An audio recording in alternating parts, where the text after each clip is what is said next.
What's good, YouTube? It's your host, S.H.I.N.O, and you are now watching MVP Magazine. And it is November the 7th, the inaugural PlayStation 5 Pro Day. In fact, over here, we are calling it the PlayStation 5 Professional. Because that's what you've got to be to get your hands on one of these. Professional, okay? But all jokes aside, now that the PlayStation 5 Pro is on the shelves, getting in the hands of real gamers like me and yourself, we can make our own judgment of what we think about the console and the hardware with no speculation from news websites, online media. Now it's our time to shine. And I'm not gonna lie, I was definitely surprised with the size of the PlayStation 5 Pro box. It was very compact. It was definitely giving Nintendo with the small vibes. And it was a sweet move to see Sony crashing out about the PlayStation Pro's power on the back of the box. Now, as far as the console design, with the PlayStation 5 at this point, you're either in the I love it or I hate it camp. It's either one of the two. There's some people that's always gonna claim that it looks like a Wi-Fi router or some kind of kitchen appliance, and I totally get it. But me personally, I kind of dig the look of the PlayStation 5. And I kind of like the fact that Sony managed to incorporate the look from the last Pro in here with having the 3 lines on the side of the console. I think that's kind of dope. Now, if you've seen a PlayStation 5 before, this is almost nothing new. It still has the same uniform, classic, sleek design. And yeah, it's still nice. And the elephant in the room is that this console does not come with a disc drive, and usually that wouldn't be a problem, but for the price, at this point we're basically looking at an $800, £800 console.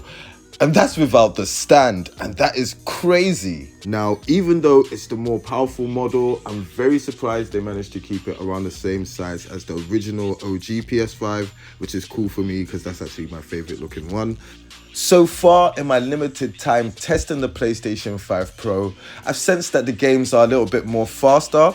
UI seems a little bit more snappy, maybe that's due to the extra power. The boost mode is definitely a plus for running older games.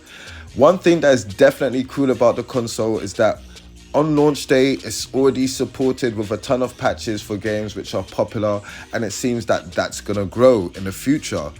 But one thing that people need to know is that this is not the PlayStation 6, and not to put that expectation on the console. It's a mid-gen refresh.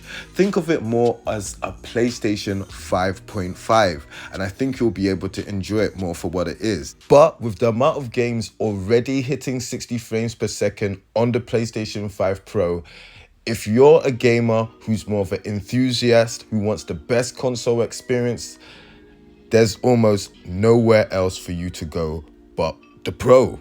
So right now, this console may not be for everybody. It may be more for enthusiasts. But bear this in mind, with the generation being almost halfway through and we've got bigger games on the horizon like Grand Theft Auto 6 and the like, maybe that may change and we might require that extra piece of power. And the PlayStation Pro may become more essential. But for right now, it's definitely for the enthusiasts. So shout outs to everybody for watching the video.